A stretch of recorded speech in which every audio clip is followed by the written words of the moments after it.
ചില ആളുകൾ അവരുടെ പ്രോബ്ലത്തെക്കുറിച്ച് വളരെയധികം ബോധേഡായിരിക്കും. അപ്പോൾ ചില ഡിഎംസ് എനിക്ക് വരാറുണ്ട്. അപ്പോൾ ഫോർ എക്സാമ്പിൾ ചിലർ പറയും, "ഞാൻ ഭയങ്കര ഓവർ തിങ്കറാണ്." അല്ലെങ്കിൽ പറയും, "ഞാൻ ഭയങ്കരമായിട്ട് പ്രോക്കാസ്റ്റിനേറ്റ് ചെയ്യുന്ന ഒരാളാണ്." അല്ലെങ്കിൽ പറയും, "ഞാൻ ഭയങ്കര ടാലന്റഡ് ആണെന്ന് എനിക്കറിയാം. പക്ഷേ എനിക്കൊന്നും അച്ചീവ് ചെയ്യാൻ പറ്റുന്നില്ല." അല്ലെങ്കിൽ ചില ആൾക്കാർ പറയും, "സീ എൻ്റെ ലൈഫിൽ ഞാൻ ഭയങ്കര ലോസ്റ്റ് ആയിട്ട് ഫീൽ ചെയ്യുന്നു."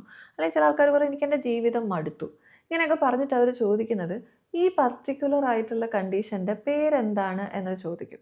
നമുക്കൊരു പ്രോബ്ലം ഉണ്ടെന്ന് മനസ്സിലാക്കുന്നത് ശരിക്കും നല്ലൊരു കാര്യമാണ്. മെൻ്റൽ ഹെൽത്തിനകത്ത് അതൊരു ഫസ്റ്റ് സ്റ്റെപ്പ് തന്നെയാണ് നമുക്ക് സ്വയം ഒരു പ്രോബ്ലം ഉണ്ടെന്ന് മനസ്സിലാകുന്നത്. പക്ഷേ ആ പ്രോബ്ലത്തിൻ്റെ പേര് കണ്ടുപിടിക്കാൻ വേണ്ടി സൈക്കാട്രിക് ആയിട്ടുള്ളതോ അല്ലെങ്കിൽ സൈക്കോളജിക്കൽ ആയിട്ടുള്ള വീഡിയോസ് കാണുക, ഗൂഗിളിൽ സെർച്ച് ചെയ്യുക, എന്നിട്ട് അതിൻ്റെ റെമഡിയൽ മെഷർ സെർച്ച് ചെയ്ത് കണ്ടുപിടിച്ചിട്ട് അത് അപ്ലൈ ചെയ്യാനൊക്കെ ശ്രമിക്കുമ്പോൾ അവിടെ ഒരു പ്രശ്നമുണ്ട്. നിങ്ങൾ ഈ പ്രോബ്ലമായിട്ട് കണ്ടുപിടിച്ച ഒരു ഇഷ്യൂ എന്ന് പറയുന്നത് ഒരു പക്ഷേ നിങ്ങളുടെ ആക്ച്വൽ പ്രോബ്ലത്തിൻ്റെ ഒരു സിംറ്റം മാത്രമായിരിക്കാം. സോ നിങ്ങളൊരു പ്രോബ്ലത്തിലൂടെ കടന്നു പോകുന്നുണ്ട്, അത് വളരെ സീരിയസ് ആയിട്ട് നിങ്ങളുടെ ലൈഫിനെ ബാധിക്കുന്നുണ്ട് എന്നുണ്ടെങ്കിൽ നിങ്ങളൊരു പ്രൊഫഷണൽ തന്നെ അപ്രോച്ച് ചെയ്യുക. ആ പ്രോബ്ലത്തിൻ്റെ ലെവൽ വെച്ചിട്ട് ഒരു കൗൺസിലറിനെയോ സൈക്യാട്രിസ്റ്റിനെയോ കാണാൻ ശ്രമിക്കുക. അതിലൂടെ ഒരു ഡീറ്റെയിൽഡ് അനാലിസിസ് നടത്തി നിങ്ങളുടെ പ്രോബ്ലത്തിൻ്റെ റൂട്ട് കോസ് കണ്ടുപിടിച്ചിട്ട് അതിൻ്റെ സൊല്യൂഷൻസ് എടുക്കാൻ ശ്രമിക്കുക. ഇങ്ങനെ വരുമ്പോൾ നമുക്ക് നമ്മുടെ പ്രോബ്ലത്തിൻ്റെ ഡീറ്റെയിൽസ് മനസ്സിലാവുകയും അതിൻ്റെ ആക്ച്വൽ സൊല്യൂഷൻസിലേക്കും എത്താൻ സാധിക്കും. നമ്മൾ സ്വയം അനലൈസ് ചെയ്ത് സൊല്യൂഷൻ കണ്ടുപിടിക്കാൻ ശ്രമിക്കുമ്പോൾ അത് വർക്ക് ചെയ്യില്ല എന്ന് മാത്രമായിരിക്കില്ല, നമ്മുടെ കണ്ടീഷൻ കുറച്ചും കൂടെ ചിലപ്പോൾ